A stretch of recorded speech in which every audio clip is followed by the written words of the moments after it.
አይወይ እናት አለሜ ከሞቀች በጭቃ ከተሰራች ፎቅ ቤታቸው መኝታ ክፍል ውስጥ ቀን ያዩትን ለታሪክ ካስቀመጡ በኋላ ለፍቅር ጨዋታ በሚል አንሶላቸው ውስጥ ተቃቅፈው ተኙ።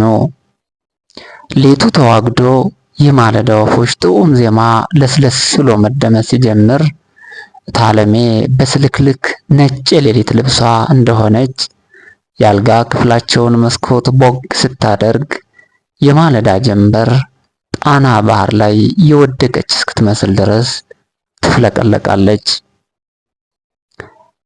አይወይ ኧረ አይወይ ተነስ ነግቷል አለች ወደ ፍቅሯ ብብሽት ከእንደገና ሽጉጥ እያለች እየተኛች።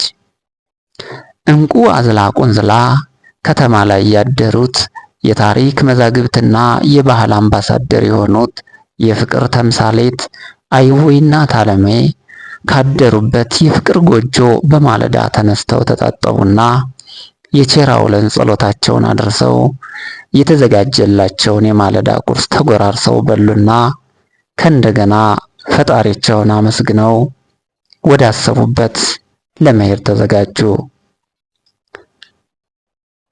ለውበት እደላ ፈጣሪ ከሚታማባት ሰው መሆን ብቻውን መታወቂያ ከሆነባት ልጆቿ አርሂቡ ሲሉ ልብ ድክም አንጀት ክንን ከሚያደርጉባት አለባበስ አጓጓዝና ከሰው ያላቸው ተግባቦት የልህቀት ዳርቻ ከሆነባት ሸጋዬዋ አከላቴ ብለው የተጣሩ እንደው ሰውነት ውርር ከሚያደርጉባት የውበት መስፈሪያ የፍቅር አብነት ከሆነችው አዛውንቷ ደሴ ከተማ ለመሄድ በባህል ልብሳቸው ደምቀው ተሽቀርቅረው ወጡ።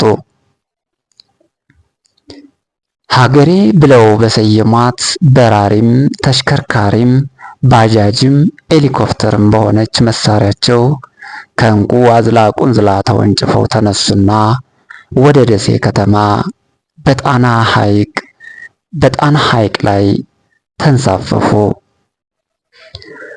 የአምባሰል ተራራ ይታያል በሩቁ ወትሮም አዲስ አይደል ደሴን መናፈቁ። አይን መንገደኛ ነው ያላዩትን ሰላይ ታለም ተጠንቀቂ ከቆንጆዎች መሃል አሻግሬ እንዳላይ አላይ ወይ ሰማይ ላይ እየበረሩ እያለ ታለሜን ይበልጥ ለማጓጓት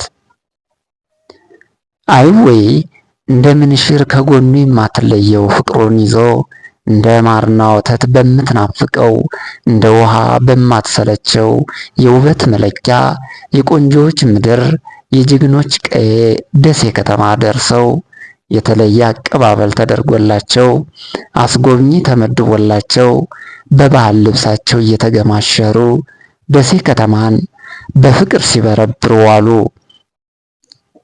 ውበት፣ ፍቅር፣ ደግነት፣ ሰው መውደድ ምኑ ተመዝግቦ ምኑ ይታለፋል?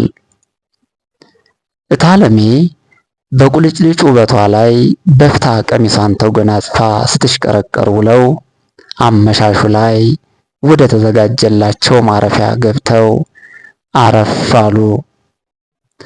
የሀበሻ ልብሳቸውን ቀይረው ከእንደገና ተሽቀርቅረው ወጡና ጥንድ ሰው ከምትይዘው መቀመጫ ላይ ቁጭ አሉ።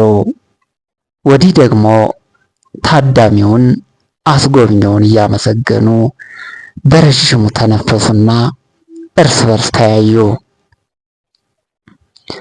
ከቁንጅናዋ ጋር መልካም ስነ ምግባርን የተቸረችው ጎጠጎጤ መለሎ አስተናጋጅ በሀበሻ ቀሚሷ እየተዝመነመነች መጣችና በፍቅር በፍጹም እርጋታ ምልኡ ፈገግታ ከቸረቻቸው በኋላ ምን እንደሚፈልጉ ታዘዛቸው ስትመለስ ነበር ውበት ሲለካ የሚለው መጽሐፍ ክፍል 6 የተጠናቀቀው። አይወይ እናት አለሜ በቀጣይ የትና በምን ሁነት ይከሰቱ ይሆን? ፍቅር፣ ክብር፣ ጸጋና ደግነት ለገጠሩ ማህበረሰብ ይሁን። አሲኗራ ቲዩብ ለሺ ጥላቻ አንድ ፍቅር ቸር ነገር ይቆየን። ያገሬን እኔስ ያገሬን እጠብቀዋለሁ።